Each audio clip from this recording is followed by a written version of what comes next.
શ્રીમદ ભાગવત 10મો સ્કંદ 72મો અધ્યાય. પાંડવોના રાજસુ યજ્ઞનું આયોજન અને જરાસંઘનો ઉદ્ધાર. શ્રી શુકયુવાચ એકદા તો સભા મધ્યે આસ્થિતો મુનિભીર્વૃત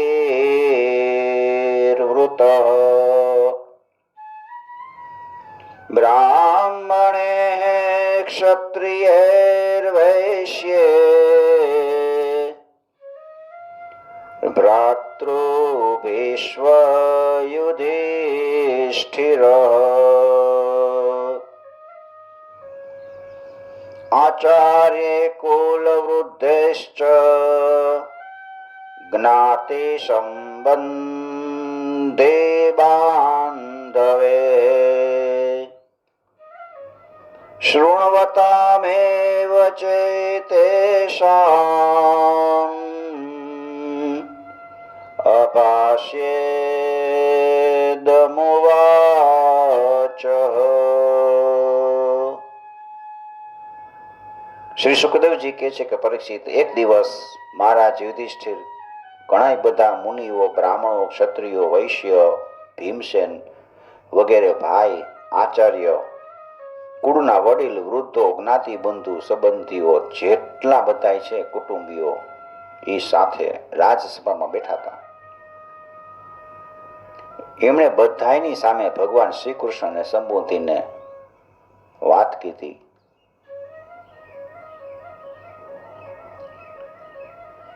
ધર્મરાજ યુધિષ્ઠિર કહે છે, ક્રતુરાજેન ગોવિંદ રાજસૂયેન પાવનેઃ યક્ષ્યે વિભૂતિર્ભવતસ્તત સંપાદયન પ્રભો. હે ગોવિંદ, હું સર્વશ્રેષ્ઠ રાજસૂય યજ્ઞ દ્વારા આપનું અને આપના પરમ પવિત્ર વિભૂતિ સ્વરૂપ દેવતાઓનું યોજન કરવા ઈચ્છું છું. આપ મારા પર કૃપા કરો અને મારો આ સંકલ્પ સિદ્ધ કરો એવી મારી પ્રાર્થના છે.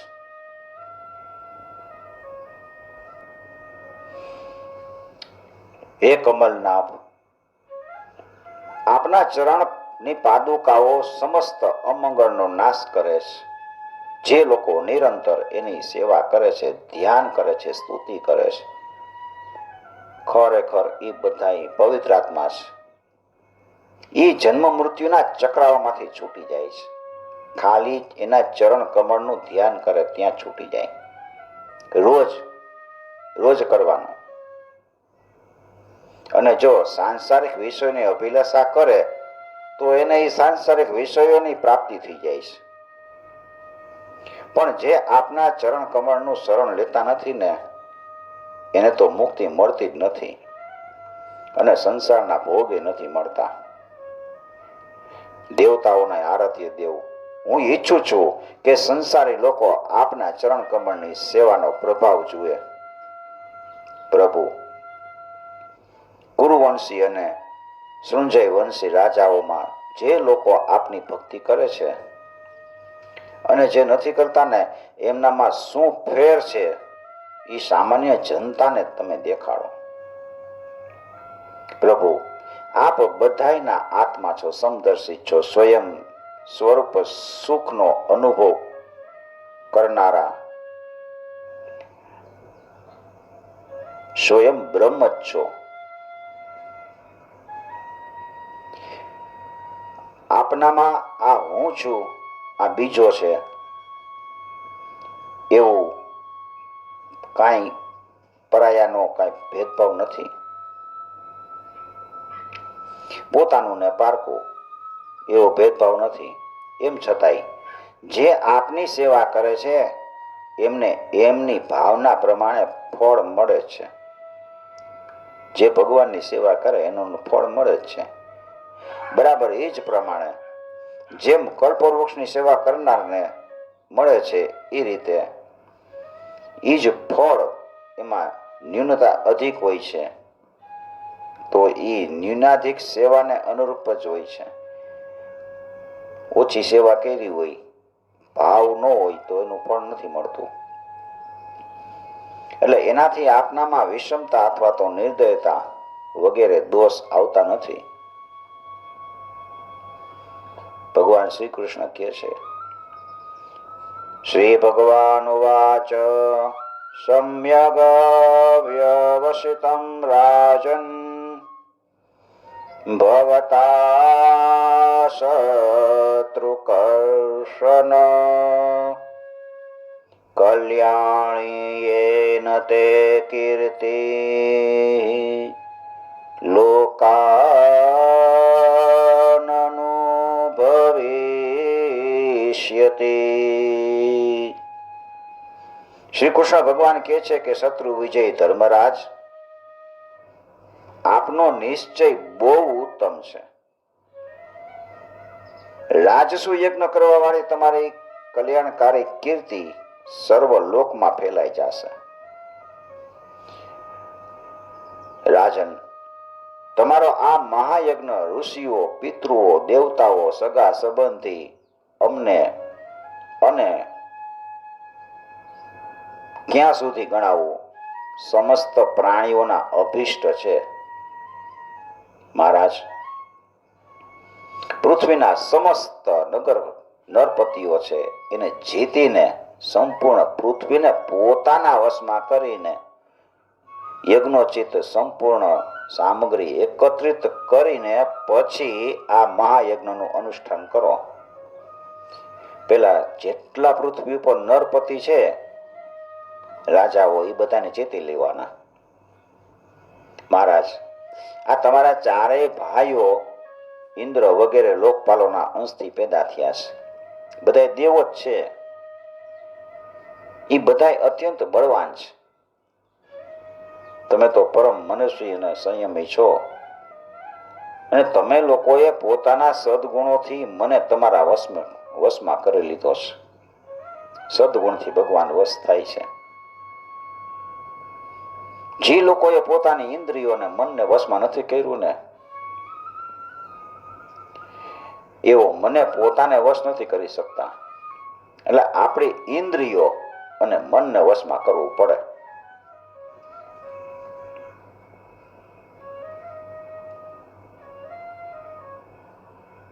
એતે તે ભ્રાતરો રાજન લોકપાલાન સંભવાહ જીતોસ્મ્યાત્મવતા તેહં દુર્જયો યો કૃતાત્મભિઃ ન કશ્ચિન્મત્પરં લોકે તેજસા યશસાશ્રિયા વિભૂતે ભેર્વાભિભવેદ દેવોપી કિમુપાર્થિવ. ઇન્દ્રિય અને મનને વશમાં કરે એને હું વશ થઈ જાઉં છું. સંસારમાં કોઈ મોટા મોટા દેવતાઓ એ તેજ, યશ, લક્ષ્મી, સૌંદર્ય અને ઐશ્વર્ય વગેરે ઘણાય વસ્તુઓથી મારા ભક્તનો તિરસ્કાર કરી શકાતો નથી. પછી કોઈ રાજા એનો તિરસ્કાર કરે તો સંભવી જ કઈ રીતે શકે? સુખદેવજી કહે છે કે પરીક્ષિત, ભગવાનની વાત સાંભળીને મારા યુધિષ્ઠિરનું હૃદય અત્યંત આનંદથી ભરાઈ ગયું. મુખ કમલ પ્રફુલ્લિત થઈ ગયું છે. પોતાના ભાઈઓને કહે છે કે આપણે દિગ્વિજય પેલા કરવાનો છે, દિગ્વિજય કરવાનો આદેશ આપ્યો છે. ભગવાન શ્રી કૃષ્ણએ પાંડવોમાં પોતાની શક્તિનો સંચાર કર્યો અને એમને અત્યંત પ્રભાવશાળી બનાવી દીધા હતા. ધર્મરાજ યુધિષ્ઠિરે સૃંજય વંશી વીરો સાથે સહદેવજીને દક્ષિણ દિશામાં દિગ્વિજય કરવા માટે મોકલ્યા. નકુલને મત્સ્ય દેશી વીરોની સાથે પશ્ચિમ દિશામાં, અર્જુનને કઈ દેશના વીરો સાથે ઉત્તર દિશામાં મોકલ્યા અને ભીમસેનને મદ્ર દેશના વીરો સાથે પૂર્વ દિશામાં દિગ્વિજય કરવાનો આદેશ આપ્યો છે. પરીક્ષિત, એ ભીમસેન વગેરે વીરોએ પોતાના બળ પરાક્રમથી બધી બાજુથી રાજાઓને જીતી લીધા અને યજ્ઞ કરવા માટે પ્રયત્નશીલ મહારાજ યુધિષ્ઠિરને બહુ જ ધન લાવીને આપ્યું. જ્યારે મહારાજ યુધિષ્ઠિરે એવું સાંભળ્યું કે હજી સુધી જરાસંધને જીતી શકાયો નથી, ત્યારે ચિંતા કરવા લાગ્યા. એ જ વખતે ભગવાન શ્રી કૃષ્ણએ એમને ઉપાય બતાવ્યો, જે ઉદ્ધવજીએ બતાવ્યો હતો. પરીક્ષિત, પછી બ્રાહ્મણ વેશમાં ભીમસેન, અર્જુન અને શ્રી કૃષ્ણ ગિરિવ્રજ ગયા અને ત્યાં જરાસંધની રાજધાની હતી ત્યાં ગયા છે. રાજા જરાસંધ બ્રાહ્મણોનો ભક્ત હતો અને ગૃહસ્થોચિત ધર્મનું પાલન કરવા વાળો હતો.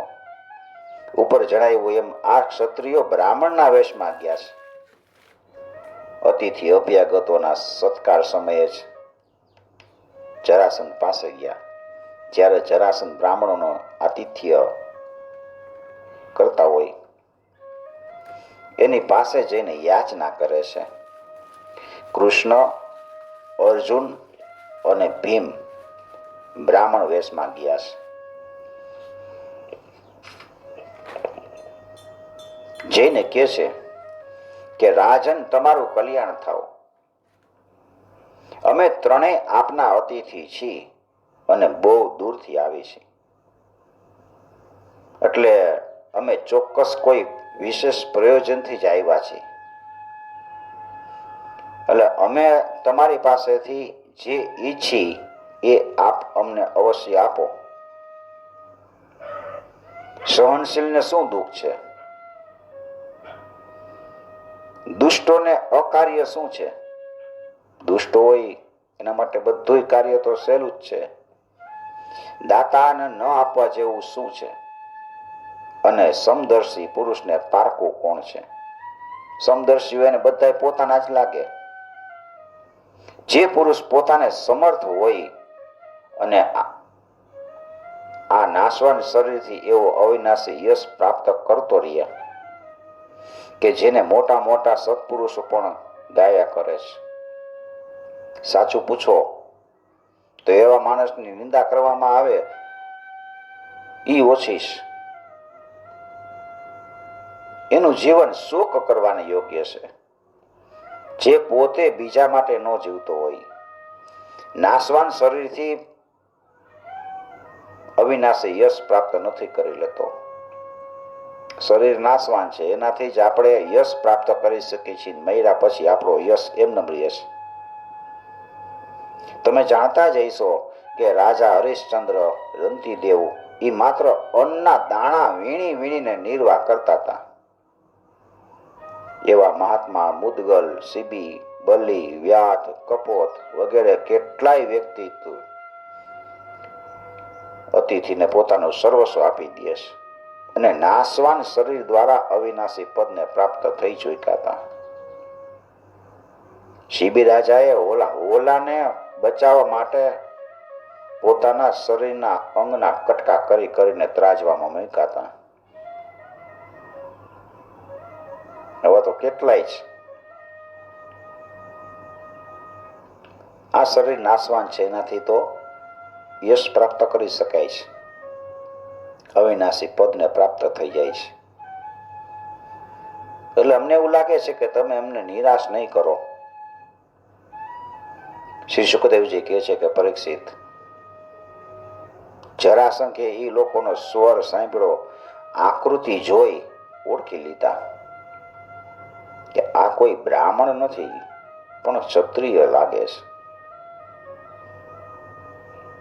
બ્રાહ્મણનો વેશ પહેરીને આવ્યા છે વિચારવા લાગ્યો કે મેં ક્યાંક આ લોકોને જોયા છે, પણ યાદ નથી આવતું. મનમાં વિચારે છે કે આ ક્ષત્રિયો હોવા છતાંય બ્રાહ્મણોનો વેશ બનાવીને આવ્યા છે.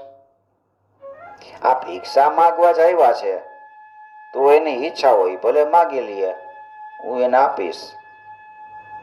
યાચના કરવાથી એનું અત્યંત પ્રિય અને દુસ્ત્યજ શરીર આપવામાં મને કાંઈ વાર નહીં લાગે.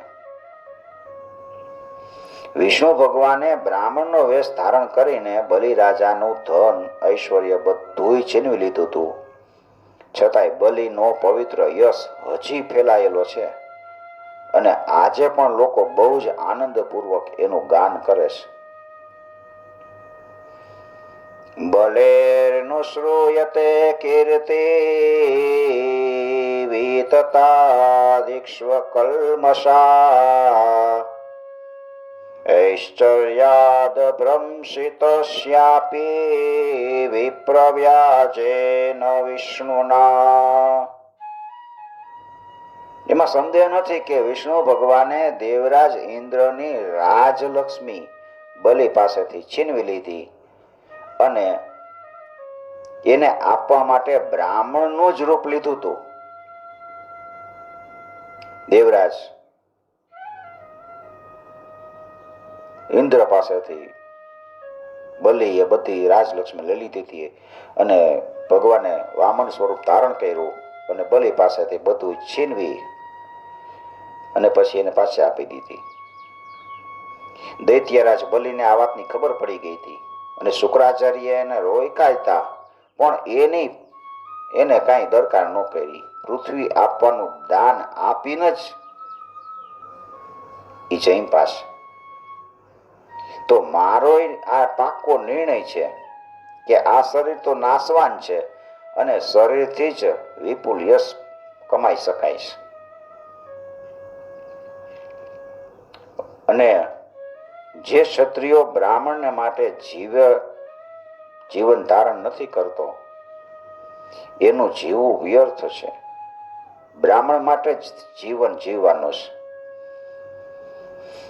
જીવતા બ્રાહ્મણસ્થાય કોન્વર્થ ક્ષત્રબંધુના દેહેન પતમાનેન નેહતા વિપુલમ યશ. પરીક્ષિત, ખરેખર જરાસંઘની બુદ્ધિ બહુ ઉદાર હતી. વિચાર કર્યો. એણે બ્રાહ્મણ વેશ ધારી શ્રી કૃષ્ણ, અર્જુન અને ભીમસેનને કહે છે કે બ્રાહ્મણો, તમે ઈચ્છતા હોય માગી લ્યો. આપ ઈચ્છો તો તમને મારું મસ્તક પણ આપી દઈ શકું છું. જે માગવું હોય માગો. ત્યારે ભગવાન કહે છે, યુદ્ધમ નો દેહી રાજેન્દ્ર દ્વંદ્વશો યદિ મન્યસે યુદ્ધાર્થિનો વયમ પ્રાપ્તા રાજ્ઞાનાન્નકાંક્ષિણઃ. ભગવાન કહે છે કે અમે લોકો અન્નની ઈચ્છા વાળા બ્રાહ્મણ નથી. અમારે અન્ન જોતું નથી. અમે ક્ષત્રિય છીએ. અમે તમારી પાસે યુદ્ધ માટે આવ્યા છીએ. જો તમારી ઈચ્છા હોય તો અમને દ્વંદ્વ યુદ્ધની ભિક્ષા આપો. હવે જરાસંઘને ખબર પડી. હું માનતો તો એ તો વાત સાચી નીકળી. કૃષ્ણ કહે છે કે આ જો ભીમસેન છે, પાંડુ પુત્ર, આ એનો ભાઈ અર્જુન છે અને હું ઈ બેયના મામાનો પુત્ર અને તમારો જૂનો શત્રુ કૃષ્ણ છું. કૃષ્ણએ પરિચય આપ્યો ત્યારે જરાસંઘ તો મોટે મોટેથી હસવા લાગ્યો. ચીડાઈને કહે છે કે અરે મૂર્ખાઓ, જો તમારે યુદ્ધની જ ઈચ્છા છે તો હાલો, હું તમારી પ્રાર્થનાનો સ્વીકાર કરું છું. પણ કૃષ્ણ, તું તો બહુ બીકણ છો. યુદ્ધમાં તું ગભરાઈ જાસ, અને તે તો મારા ભયથી પોતાની નગરી મથુરાને છોડી દીધી હતી અને સમુદ્રનું શરણ લીધું હતું. એટલે તારી સાથે નહીં લડવું. તું તો ભાગેડું છે, યુદ્ધ કરતા કરતા ભાગી જા. અને આ અર્જુન કાંઈ યોદ્ધો છે નહીં. એને ઉંમરમાં મારાથી નાનો છે. અને બીજું, એ કાંઈ બળવાન એવો નથી, વિશેષ બળવાન નથી. એટલે મારી જોડીનો એ વીર નથી. હું એની હારે નહીં લડું. રિયો એકમાત્ર ભીમસેન, એ અવશ્ય મારા જેવા બળવાન અને મારી જોડીનો છે. જરાસંઘે આમ કહી અને ભીમસેનને એક મોટી ગદા આપી અને બીજી ગદા પોતે લીધી. નગરની બહાર નીકળો. હવે બે રણઘેલા વીરો અખાડામાં આવીને એકબીજાની સાથે લડવા લાગ્યા છે. પોતાની વજ્ર જેવી ગદાઓથી એકબીજા પર પ્રહાર કરવા લાગ્યા. તેઓ ડાબા જમણી જાત જાતના દાવપેચ બદલતા રહી અને બે શ્રેષ્ઠ નટ નાયકો રંગમંચ ઉપર યુદ્ધનો અભિનય કરતા હોય ને એવી રીતે શોભવા લાગ્યા છે. પરીક્ષિત, જ્યારે એકની ગદા બીજાની ગદા સાથે ટકરાતી ને ત્યારે એવું લાગતું કે યુદ્ધ કરતા બે હાથીઓના દાંત છે એ સામસામા અથડાવાથી કડાકા થાય એવો જોરથી કડાકો થતો. વીજળીના કડાકા જેવા અવાજ આવતા હતા. જ્યારે બે હાથી ક્રોધ કરીને લડવા લાગે છે ને ત્યારે આંકડાની ડાળીઓ તોડી તોડીને એકબીજા પર મહાર કરે છે, માથે પ્રહાર કરે. એવી રીતે એકબીજાના પ્રહારથી એ ડાળીનો ભૂક્કો થઈ જાય છે. એ જ રીતે જ્યારે જરાસંઘ અને ભીમસેન ખૂબ વેગપૂર્વક ગદાઓ ફેરવી ફેરવીને એકબીજાના ખભા, કમર, પગ, હાથ, સાથળ અને હાંસડીઓ ઉપર પ્રહાર કરવા લાગ્યા છે, ત્યારે એની ગદાઓ એના શરીર સાથે ટકરાઈને ભાંગીને ભૂકો થવા લાગી છે. એમના શરીર સાથે ટકરાઈને ભૂકો થઈ જાય છે. આ પ્રમાણે જ્યારે ગદાઓ ભાંગી ગઈ ત્યારે એ બે વીરો ક્રોધપૂર્વક પોતાની મુઠ્ઠીથી એકબીજાને કચડી નાખવાની ચેષ્ટા કરવા લાગ્યા છે. મુકાના પ્રહારો લોઢાથી પણ ભયંકર, લોઢાના ઘા લાગે એના કરતા લોઢાના ઘણ જેવા એના હાથ હતા. એકબીજાના ઉપર પ્રહારો કરતા કરતા ભારે કર્કશ અવાજ વીજળીઓના કડાકા જેવા લાગતા હતા. પરીક્ષિત, જરાસંઘ અને ભીમસેન ગદાયુદ્ધમાં કુશળતા, બળ અને ઉત્સાહ સરખા બે હરખા હતા.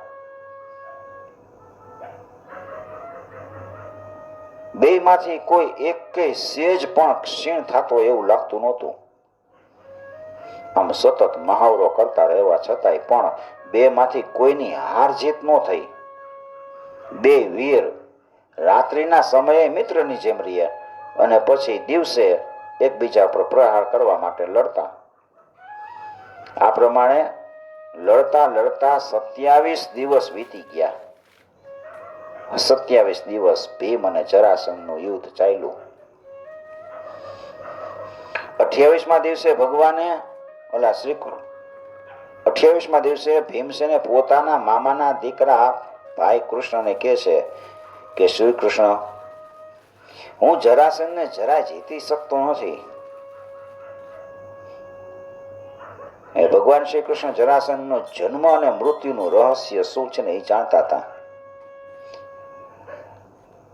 જરા નામની રાક્ષસી છે એને જરાસંઘના શરીરના બે ટુકડાને જોડીને એને જીવન દાન આપ્યું હતું. જરાસંઘ જન્મો ને ત્યારે એ શરીરના બે ટુકડા રૂપે જન્મો હતો.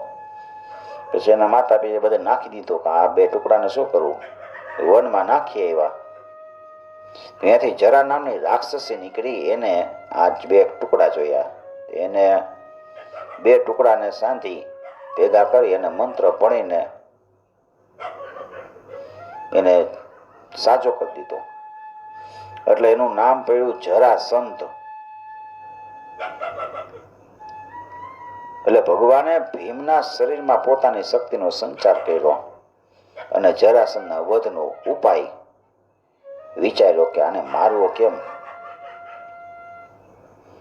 ભગવાનનું જ્ઞાન છે અમોઘ છે અને ભીમને કહે છે જરાસંધનો ઉપાય કે વૃક્ષની ડાળીને હું જે રીતે ચીરું ને એમ તો શત્રુને ચીરી નાખશે. મારા હમું જોજે.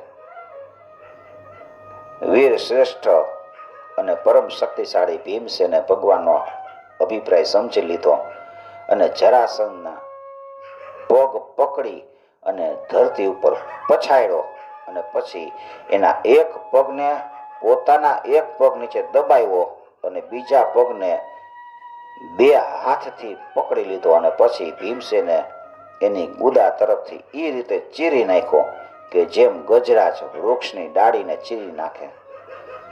લોકોએ જોયું કે આ જરાસંધના શરીરના બે ટુકડા થઈ ગયા છે અને એના આ રીતે એક એક પગ, સાથળ, અંડકોશ, કમર, પીઠ, સ્તન, ખભો, ભુજા, નેત્ર, ભ્રુકુટી, કાન અલગ અલગ થઈ ગયા. જરાસંધનું મૃત્યુ થઈ ગયું. વળી પાછા બે ટુકડાને એક એક બાજુ નાખે તો પાછા વળી ભેગા થઈ જાય. જરાસંધ મરતો નથી. વળી ભીમસેન કૃષ્ણ સામે જુએ છે. કૃષ્ણએ વળી એક પાંદડું લીધું અને એના બે ચીરા કર્યા અને બે વિરુદ્ધ દિશામાં ચીરા નાખ્યા. ભીમસેને ફરીથી એવી રીતે જરાસંધને ચીરી નાખ્યો અને બે ટુકડા વિરુદ્ધ દિશામાં નાખ્યા. પછી જોઈન્ટ ન થઈ શક્યા. જરાસંધનું મૃત્યુ થયું. મગધરાજ જરાસંધનું મૃત્યુ થઈ જવાથી ત્યાંની પ્રજા જોર જોરથી રડવા લાગી. ભગવાન શ્રી કૃષ્ણ અને અર્જુને ભીમસેનને ભેટીને એને અભિનંદન આપ્યા છે. પ્રાણી માત્રનું રક્ષણ કરનારા અને દુર્જ્ઞેય સ્વરૂપવાળા સમર્થ ભગવાન શ્રી કૃષ્ણ સમસ્ત પ્રાણીઓના જીવનદાતા છે. એમને જરાસંધના રાજ સિંહાસન પર એના પુત્ર સહદેવનો અભિષેક કરી દીધો અને જરાસંધે જે રાજાઓને કેદી બનાવ્યા હતા એ બધા કેદીઓને કારાગારમાંથી મુક્ત કરી દીધા. સહદેવમ તત્તનયમ ભગવાન ભૂત ભાવન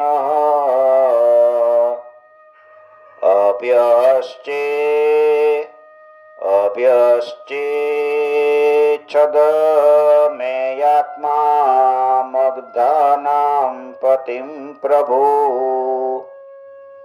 મોચયામાશ રાજન્યાન સમૃદ્ધા માગધેનયે.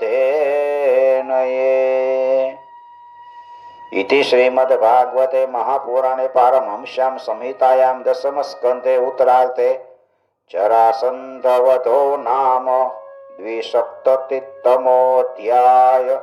શ્રીકૃષ્ણાર્પણમ સમર્પયામિ. ઓમ નમો ભગવતે વાસુદેવાય.